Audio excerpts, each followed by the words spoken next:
And welcome to Tucker Carlson Tonight. On Saturday night, as you may now have read, a 22-year-old man called Anderson Lee Aldrich walked into a gay nightclub in Colorado Springs and opened fire. By the time he was subdued by patrons, he had murdered 5 people and injured another 25. You've seen this story before, but no matter how many times you've seen it, it never stops being horrifying. And it shouldn't stop. Violence and cruelty should always horrify us every single time. When we start to become cynical about the deaths of other human beings, we have lost something essential to our humanity. Unfortunately, you're seeing that. So the most obvious question is, why did Anderson Lee Aldrich shoot 30 people? And the truth is, we don't know. We do know he was clearly a troubled person. Last summer, he threatened to blow up his mother's house with a bomb. Authorities had to evacuate the neighborhood during the 4-hour standoff that ensued. Eventually, he surrendered. You're seeing this video first on CNN that shows the alleged gunman, 22-year-old Anderson Lee Aldrich, surrendering to law enforcement. This is just a year ago, in June of 2021, after allegedly making a bomb threat on his own mother. So after that happened, he, of course, was arrested and charged with first-degree kidnapping and felony menacing. But then the local district attorney, a man called Michael J. Allen, did not pursue charges. Why? We reached out to Allen's office today to find out why, but he did not get back to us, so we can only guess. We do know what the effect was. Because Aldrich was never charged with a crime and his arrest record was sealed, his violent past did not show up in background checks. Threatening to murder his own mother did not prevent him from buying a firearm, even under Colorado's so-called red flag law, which was designed to prevent that very thing. So those are the facts. That's what we know so far. Once again, authorities failed to keep the public safe. They didn't do their job. You may recognize now a pattern, because you have seen that before. As for Aldrich's motive in shooting strangers, we can only guess. And we're not going to guess, both because guessing would be dishonest and irresponsible. You can't just make up a story because it suits your pre-existing beliefs. But more to the point, we're not going to guess because it would dishonor the memories of the 5 people who were just murdered in Colorado Springs. These were human beings. They were Americans. They were not props in a larger ideological war. And to reduce them to that is wrong. And that's exactly what many politicians are doing right now. Within hours of the shootings, Joe Biden and his allies used this tragedy as a pretext for disarming the law-abiding population of the country. We need more gun control, Joe Biden said predictably, notwithstanding the fact that Colorado's existing gun control laws, which are extensive, did not prevent this attack. So it was a contemptible and heartless and deeply cynical display of political opportunism. But it didn't stop with gun control, because in fact, the Second Amendment is not the freedom that threatens the people in charge the most. No, that would be the First Amendment, which is your right to say what you sincerely believe. That is the right, the first in our Bill of Rights, that terrifies them the most. Your words are a greater threat than any firearm. They must censor you, or else they lose power. It is that simple. So these horrifying murders in Colorado over the weekend quickly became a pretext for yet more censorship of your speech. You are responsible for this, they told you, because you said the wrong things. You are guilty of stochastic terrorism, inspiring violence by your beliefs. Anderson Lee Aldrich committed mass murder because you complained about the sexualizing of children. Every time you object to Drag Time Story Hour for 5th graders, or point out that genital mutilation is being committed on minors, which it is, every time you say that, you are putting people's lives at risk. Now, don't forget to like the video to help boost our content to reach more viewers. Now that seems implausible, and yet many are making this claim. Many have made it over the past 24 hours. Watch, for example, Brandy Zadrozny of NBC. Online, including this Libs of TikTok account, which feeds larger media like Fox News stories, what has happened is a demonization of LGBTQ people, calling them groomers and pedophiles. This type of thing, whether we can say it's motive or not, what we know is that it's just another reason why LGBTQ people are scared. So there it is, right there. When you point out the truth, indisputably, and the truth is that some adults in this country, apparently a growing number, have a deeply unhealthy fixation on the sexuality of children. When you say that out loud, you get people killed. That is what Brandy Zadrozny is saying. And by saying that, Brandy Zadrozny and the many people like her are effectively defending that same deeply unhealthy fixation on the sexuality of children. By the way, it's absolutely real. You're not imagining that. It's happening.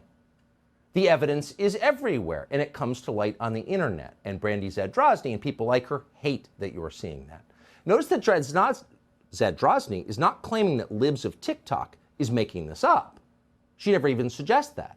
She is threatening them, and what she's doing is threatening them, you should know. And she's doing that because they're pointing it out. Noticing it's happening is their crime. And once again, it is happening. Children's Hospital in Boston, one of the most famous hospitals in the world, has admitted performing double mastectomies on children for no medical reason at all. There is no scientific justification for sexually mutilating kids. They are not doing it for a scientifically defensible reason. They are doing it because they believe in a very specific religious ideology. That's true. Is pointing that out an attack on gay people? Of course it is not an attack on gay people. It has nothing to do with gay people. It has to do with sexually mutilating children, which is wrong, period. It should be a crime, period. And yet suddenly it's very common. As we've reported on this show, UCSF, University of California, San Francisco Hospital, one of the leading hospitals in the world, is doing this as well. And they've said so out loud. This is an actual quote from their website. Quote, "Genital surgery is being performed on a case-by-case basis more frequently in minors.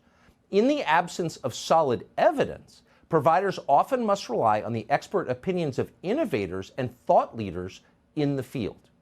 So your child gets sexually mutilated, genital surgery that is irreversible, not on the basis of science, but on the basis of innovators and thought leaders.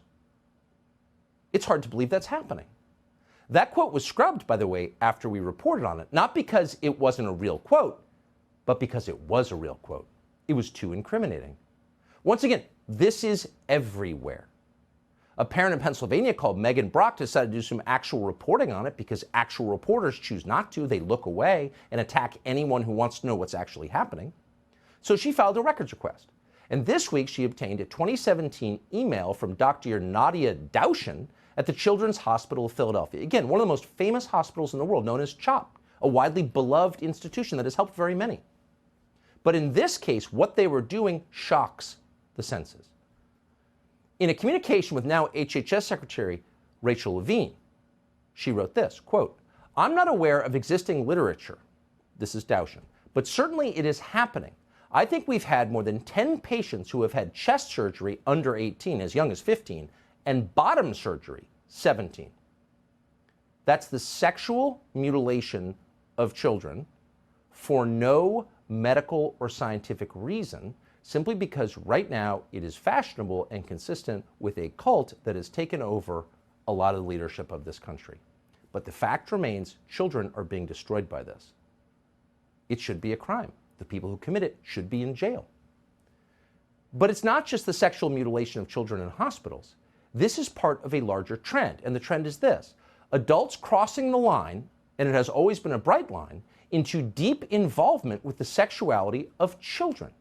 That has always been, and must in a civilized society always be, the most forbidden thing. It's considered unacceptable even among prison inmates. But now it seems to be growing in its prevalence. Consider the latest ad for the clothing brand Balenciaga. This was just uploaded on Instagram. As you can see, the photo shoot they're using to sell their products features a young girl holding a teddy bear in a bondage outfit. Then, in case you missed the point, the photo shoot also contains this image. It shows several documents. Most of them aren't visible, but what you can see when you zoom in, and of course the point is that you see it, is a reference to a U.S. Supreme Court case called Ashcroft versus Free Speech Coalition. That case struck down a law against kiddie porn. What is this? Well, it is what it appears to be. It's an endorsement of kiddie porn, of child pornography. What else could it be? We wanted to know. So we reached out today to Balenciaga to get their explanation, and they didn't respond. So we're going to have to take that on face value and ask, where's the moral outrage? We have an entire industry in this country comprised of moral outrage merchants. If you've ever been on Twitter, you know what we mean. Truly, an entire sector of our economy is devoted to attacking people for falling short of the mark. And here is a high-end retailer promoting kiddie porn in an ad on Instagram, and nobody notices. There's no boycott. There's no front-page New York Times editorial against it. And of course, Instagram let the advertisement run, endorsing kiddie porn. And by the way, if you have an alternate explanation for what this was, let us know. A child with a teddy bear in a bondage outfit and a Supreme Court decision striking down a kiddie porn law displayed on the table? What is that? Are we jumping to conclusions? Don't think so. It is what it appears to be. It's right in your face and no one's saying anything. Again, Instagram had no problem with this. Until Elon Musk took over Twitter, Twitter allowed hashtags that explicitly linked to child pornography. Nobody said anything because crimes against children are no big deal. It's thought crimes that are the real crimes. So if you said something about it, if you were libs of TikTok and said, wait a second, this seems to be abetting child molestation, which of course, that's what it's doing, you were instantly booted off Twitter. But the links to kiddie porn, they're still there. Well, now they've been deleted. Thank God. That's one improvement. So all of this has been happening out in the open, but NBC News hasn't bothered to report on any of it. Where is their report tonight on Balenciaga pushing kiddie porn in an Instagram ad? No. They're reserving all their energy to attack you for noticing. You're a stochastic terrorist if you point it out. And you need to be censored. Watch. Content moderation is a hard task. What we know is that Twitter and where the bulk of this information is right now, because that's where the biggest accounts like Matt Walsh and Libs of TikTok again, where they sort of post this stuff. What's being done? Well, 2 days ago, we know that Elon Musk, who owns Twitter now, he just reversed the policy that Twitter did have against targeting and harassment of LGBTQ people, against misgendering transgender people. So here you have people mutilating the genitals of children, running ads on Instagram promoting kiddie porn, and there's Brandy Zadrozny on NBC News. She's not attacking them. She's attacking anyone who notices and accusing them of attacking gay people. Once again, this has nothing to do with gay people. This is an attack on the sexual fixation on and mutilation of the genitals of children, pushing kiddie porn. There's nothing to do with gay people. That's an offense against anyone's definition of decency, and she's effectively defending it, and they all are. You're not allowed to notice it, or else you're committing violence. You're complicit in mass murder. Well, the people who are doing these things are fine. No one attacks them. An ACLU spokesman launched this attack on Doug Lamborn, a congressman from Colorado. Watch this. He voted against the Respect for Marriage Act and is a co-sponsor of Marjorie Taylor Greene's nationwide ban on gender-affirming care for trans youth. Huh? That's the crime? Children having their genitals mutilated on the basis of no science, no actual real medical guidance, no longitudinal study? There's no evidence this is a good idea, but GLAAD is for it, so doctors mindlessly do it, and you can't complain or else you're a murderer? Too crazy. These are our children. Can't put up with it. For her part, GLAAD's president declared that because of Saturday's shooting, you need to shut up while activist doctors mutilate children. In terms of trans kids and gender-affirming care, the American Medical Association, the Pediatric Association has confirmed that these are safe procedures.